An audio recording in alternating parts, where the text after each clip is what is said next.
Hello guys, welcome back to my channel, and today's video is going to be about the absence of history within fashion brands today. Of recently, what has been floating around on social media, and also people providing sort of their own viewpoints and perspectives about what's happening right now. Certain places which are again exposing certain luxury brands apparently. The reason why I wanted to sort of speak about this, what really sort of inspired this sense of this video anyways, kind of wanted to sort of read the history of certain brands, or sort of controversial brands of what they've done recently across these past couple of years. Kind of just wanted to look back and understand how they actually started and really understand that sort of the brand history, the designers and the craftsmanship, and what really made that brand a staple.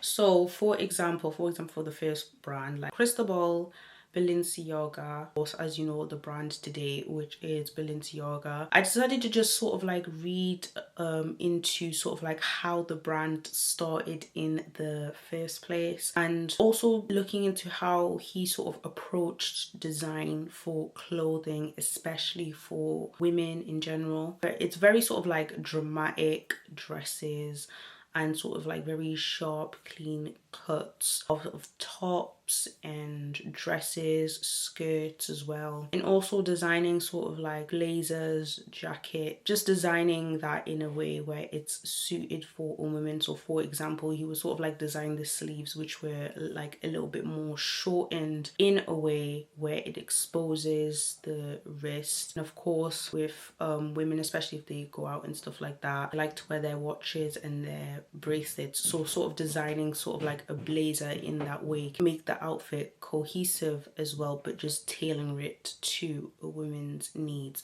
So that's sort of taking that sense of initiative and applying this through design. Even throughout his designs, there was a care of craftsmanship and also this sense of intricate detailing throughout the different types of clothing that he would design. And especially for a wedding dress he designed, this was in 1972, and this was one of his sort of last creations. And within that wedding dress, it did have again a beautiful embellishment top of the dress, from the shoulders all the way down to the waist.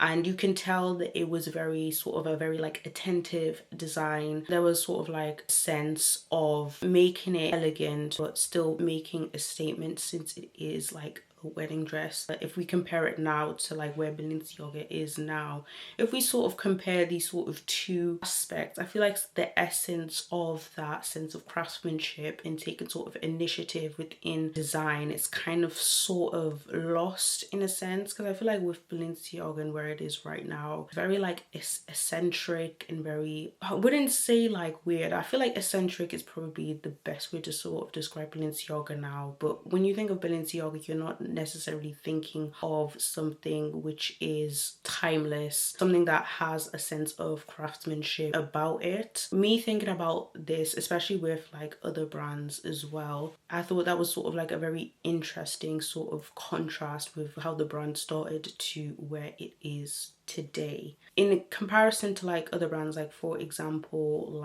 Chanel, I feel Chanel has still been able to sort of carry an essence of how what she started in the beginning of sort of these designs for women. She would be basically her own muse and creating these sort of beautiful timeless pieces as well. And of course when she first opened her first boutique, creating this sportswear style, using a sense of initiative when designing certain things, and also sort of having this sense of inspiration which can fuel your ideas to create something beautiful. So for example, in 1928, Chanel was basically inspired by the trips that she went to Scotland, and that inspired her to basically design the tweed suit. So all of these sort of little small instances of inspiration and stuff like that, designing in a way where there's this sense of understated elegance and this haute couture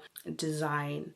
I feel like they were very able to still carry that within Chanel, especially up till now. And there's not that sort of like weird sort of contrast of how Chanel started to where it is right now. And with all of that sort of being said, again, with like the array of different types of designer brands and sort of like their brand history, people are saying, okay, they're now like exposing these designer brands and saying that a lot of these designer brands that you were buying from are not necessarily manufactured in the countries that they claim to be made in. With the fashion supply chain, it's very much fractured, so you can sort of attain a material from a certain part of the world and then that's taken to like another country to be constructed and to be built or whatever, and then taken to another country where it's sort of like the final touches are being done, such as the packaging and the logo. They were saying that certain types of guidelines and rules, saying that products that underwent a last substantial transformation in the last country of production,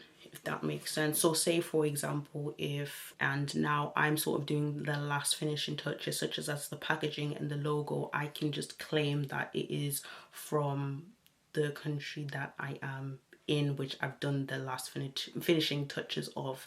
That makes sense. So it's sort of like this sense of this sort of like fake allure around fashion brands. But however, they are, a lot of people are saying there's not necessarily any sort of official documentation to necessarily support these statements as well. And also a lot of some of these places which are claiming that they are manufacturing these items from these luxury brands, they're just sort of like using this this attention around what's happening to sort of promote their own sort of companies which do create dupes of popular fashion brands. They're saying this idea of like, okay, if something is manufactured in China, that equates to poor quality, and that I completely disagree with, because the things that China do produce and they do manufacture, again, they are of high quality, especially when it comes down to phones, technology in general, even down to like cars and electric cars. Just all of that is sort of like a very like weird thing, because I don't think China produces poor quality at all. A lot of brands are saying that, say for example, Gucci manufacturers, a lot of them are based in Italy. Actually in Louis Vuitton, they do mention that the products that they manufacture their items in are in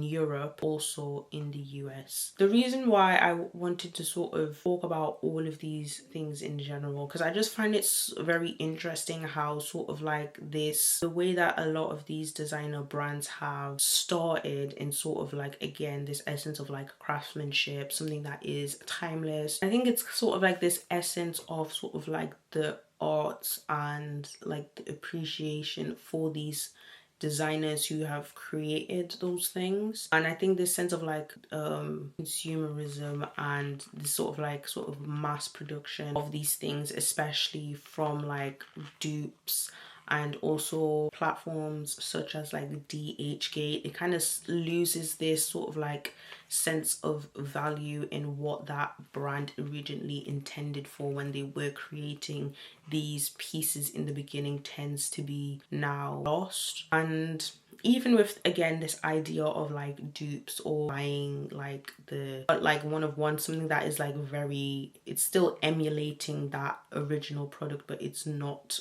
from necessarily the original source itself. It still sort of still upholds this idea of that brand is still of value, regardless if you are purchasing from like, again, DHgate or purchasing dupes. You're still sort of promoting this idea that this brand still has value. I feel like it's not necessarily exposing anything. I just think there's sort of like a lack of research going on, and some of these people who are claiming that they do, you know, produce like the dupe of this designer bag. Some of these places, they don't necessarily have like websites where you can necessarily go and to purchase these things. A lot of these transactions and stuff are done through WhatsApp, which I don't really think that is very trustworthy as well. And some places are claiming that they are manufacturers for these designer brands when there's not necessarily any sort of documentation that they can reveal to necessarily support their statement. I just think it's a very interesting conversation. Overall, I do think that sort of like the art and what these designer products were initially designed for and the meaning behind it and the craftsmanship, I feel like that sense has been lost a little bit, especially now with like this mass production of like dupes and fakes, which I feel like it's quite a sad thing, because again, people sort of want to be associated with wealth, especially from like this sort of like a quicker route or whatever. But I feel like if you generally do respect a sense of like design and art and understanding the history of sort of these brands, you would still purchase from these brands directly, like in stores such as like, I don't know, like Chanel, Louis Vuitton and stuff like that. So that's the aspect that I'm sort of looking at this at. But at the end of the day, people have agency over their own life and they will choose to make their own choices for themselves. Understanding the meaning behind these things, I think it's very important, instead of just chasing image, because I think it's more deeper than that. So yeah, so thank you guys for watching this video. I really do appreciate it. Make sure you like, comment, share and subscribe, and I'll see you guys in my next video.